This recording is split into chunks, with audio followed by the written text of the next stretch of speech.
Olá, chegou a hora de você ficar muito mais informado na TV e na internet. Veja os destaques desta edição. Número de mortes por causa de doença transmitida por mosquito teve aumento de 1000%. Empresas ajudam na formação de jovens profissionais. Especialistas alertam que temperaturas altas podem continuar a incomodar em 2017. Você vai conhecer uma das iguarias mais tradicionais de Campos do Jordão. E vai ver também. Quando o amor termina, e muitas vezes a gente até brinca e menciona, quando meu bem passa a ser superado pelos meus bens, é sempre um momento delicado que vai trazer algumas implicações quanto à pensão, quanto à alienação parental, quanto à guarda compartilhada de filhos. E tudo isso nós vamos refletir hoje com a presença da doutora Virgínia Machado Pereira, uma especialista nas questões familiares. Confira essas e outras informações no Repórter Setorial que começa agora.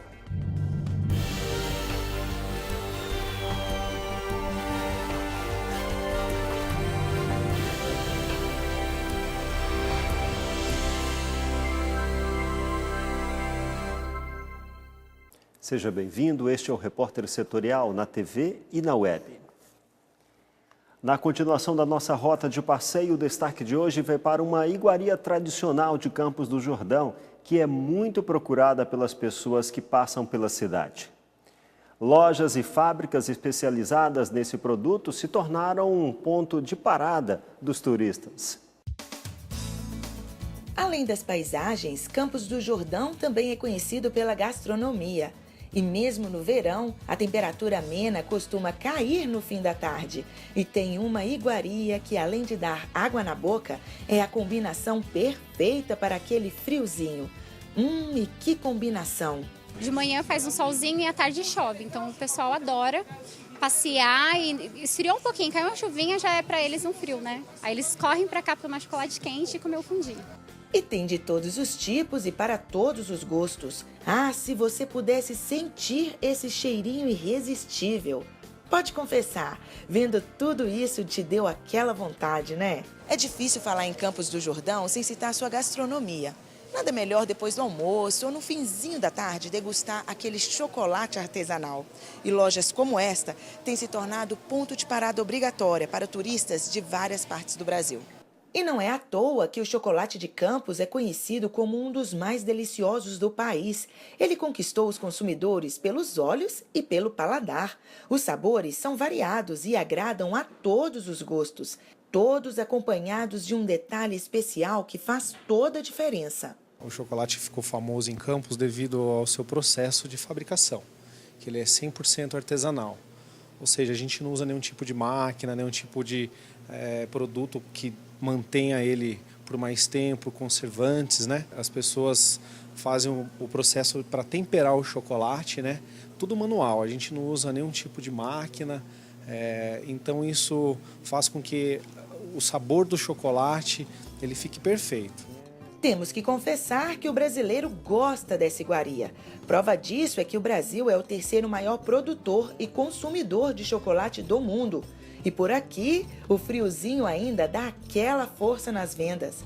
Bem, diante dessa cena, já deu para perceber que é difícil resistir ao chocolate de Campos do Jordão, seja ele quente, bem derretidinho ou em temperatura natural.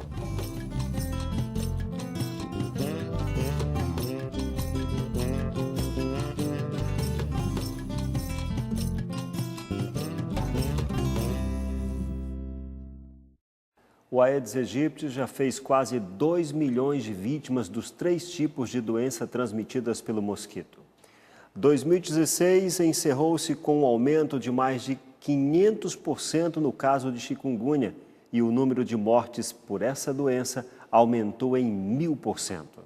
Até 24 de dezembro, o Brasil registrou 1.976.029 casos das 3 doenças transmitidas pelo mosquito Aedes aegypti. Foram 1.496.282 casos de dengue, 265.554 de chikungunya e 214.193 de zika. O número de casos de dengue registrado em 2016 já é o segundo mais alto desde 1990. A região com maior incidência da doença foi o Centro-Oeste. Quanto à chikungunya, os casos de 2016 representaram um aumento de mais de 580% em relação a 2015. E o número de mortes pela doença aumentou mais de 1000%, passando de 14 para 159 no último ano. Sobre o Zika vírus, que foi identificado no Brasil pela primeira vez em abril de 2015, não é possível fazer uma comparação, mas os casos registrados no país representaram uma incidência de 104,8 casos por 100 mil habitantes. A região que registrou o maior número de casos foi o Centro-Oeste.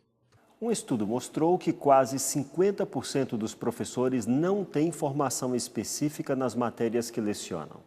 A pesquisa também ressalta que eles, os professores, recebem 39% a menos que as pessoas de outras carreiras, com o mesmo nível de escolaridade. Dados do Censo Escolar de 2015, tabulados pelo movimento Todos pela Educação, mostram que quase metade dos professores do ensino médio dá aulas de disciplina que não tem formação específica. Isso acontece tanto em escolas públicas quanto em particulares. São 46,3% dos 494 mil professores que atuam no ensino médio que não têm formação específica em pelo menos uma disciplina que ministram. Aqueles que têm formação adequada em todas as aulas somam 53,7%. Isso representa um grande desafio frente à reforma do ensino médio, que tramita no Congresso Nacional por medida provisória. Isso porque, de acordo com a proposta, as redes e escolas precisam criar linhas de aprofundamento por área de conhecimento.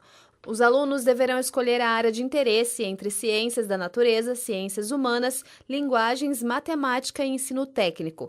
E essa parte flexível será 40% da grade. Sem a formação adequada e específica, fica complicado os professores aprofundarem o assunto.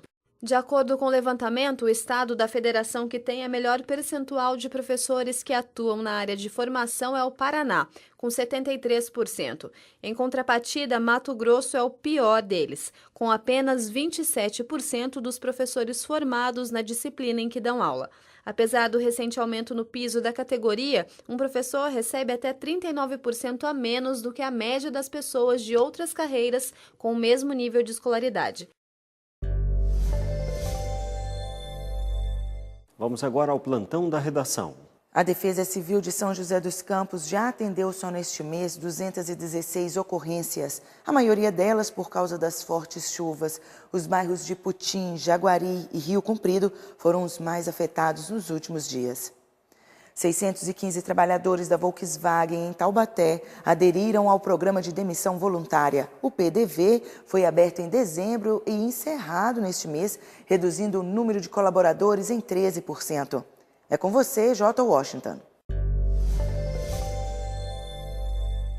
Com o objetivo de estimular a economia, o governo federal liberou para mais de 10 milhões de trabalhadores dinheiro depositado em conta inativa do FGTS.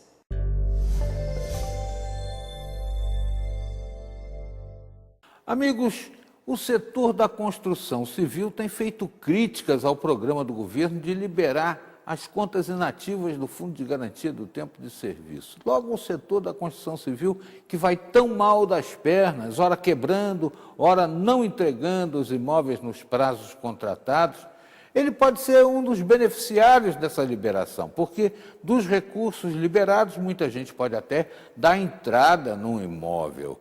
Mas eles acham que ficam pensando, vai tirar dinheiro do Fundo de Garantia, não vai ter dinheiro para amortizarem dívidas e coisas do gênero. Bobagem, bobagem pura, pura, pura. O presidente está tão interessado nessa questão que, inclusive, contestou a própria Caixa Econômica Federal, que só queria liberação de até R$ 1.500. Ele está liberando a conta integral e eu acho que vai fazer muito bem. E a construção civil não tem que ficar apavorada, porque não serão todos os recursos sacados. A estimativa do governo é de que 70% se beneficiem da busca desses recursos. E eu acho que tem muita gente ansiosa também, esperando março chegar, porque no mês de março começa a liberação, que pode ir até julho, na medida em que corresponderem as datas de aniversário dos correntistas do Fundo de Garantia. Olha, eu acho que já tem gente contando nos dedinhos o quanto falta para março chegar. São as águas de março fechando o verão, mas não é a chuva que o povo está esperando. O povo está esperando a liberação do dinheirinho.